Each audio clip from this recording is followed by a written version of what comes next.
really good to have you on the show. Oh my gosh, thank you. Absolutely. You called me the master of motivation, and I think motivation is complete garbage, so maybe we should start there. That is a perfect place to start. So I totally agree with you. But why do you say that? I do, 100%. Now, I said that in the spirit of, I know what you're trying to do, so it is meant with absolute reverence. But why do you say that it's garbage? Well, and we'll talk a lot about this, but I think it's garbage because at some point we all bought into this lie that you got to feel ready in order to change. Yeah. We bought into this complete falsehood that at some point you're going to have the courage. At some point you're going to have the confidence, and it's total bullshit, frankly. Are we allowed to swear on this show? Absolutely. Okay.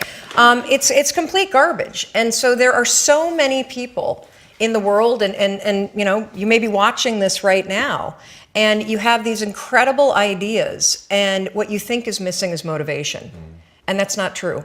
Because the way that our minds are wired, and the fact about human beings, is that we are not designed to do things that are uncomfortable or scary or difficult. Our brains are designed to protect us from those things because our brains are trying to keep us alive. And in order to change, in order to build a business, in order to be the best parent, the best spouse, to do all those things that you know you want to do with your life, with your work, with your dreams, you're going to have to do things that are difficult, uncertain, or scary, which sets up this problem for all of us.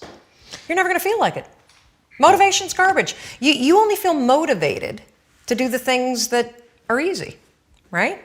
Why do you think that is? Oh, I know exactly why that is. Because I've studied this so much, because for me, one of the hardest things to figure out was, why is it so hard to do the little things that would improve my life? And what I've come to realize, and what we'll talk a lot about today, is that the way that our minds are designed is our minds are designed to stop you at all costs from doing anything that might hurt you. And the way that this all happens is it all starts with something super subtle that none of us ever catch. And that is with this habit that all of us have that nobody's talking about. We all have a habit of hesitating. We have an idea. You're sitting in a meeting. You have this incredible idea.